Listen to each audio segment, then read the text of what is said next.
ভাই আপা, আপনার আজকে যান, আজকে বেচা কেন হইব না। আজকে দোকান বন্ধ। আর আপনার ওদিকে এই জায়গায় ফুচকা বানায় কেটা খাওয়ায়? দোকান বন্ধ। তা আমি শান্তি পাবো না। আম্মাজান, তাইলে কিসে শান্তি লাগবে বলেন, আমি সেই ব্যবস্থা করব। ওর অহংকার একেবারে মাটিতে গুড়িয়ে দাও। ও যেন প্রতিদিন আমার সামনে নত হয়ে থাকে। এটা কিভাবে আম্মাজান? এখন থেকে রোজ ও আগে আমার জন্য ফুচকা বানাবে, সেই ফুচকা আমি খাবো, তারপর ও দোকান খুলবে। এটাই ওর শাস্তি।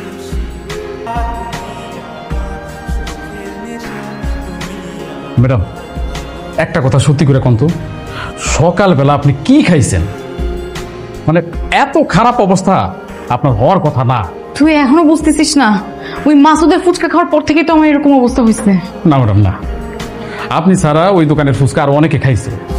আমিও 2 দিন খাইছি, কই আমার তো খারাপ অবস্থা হইল না।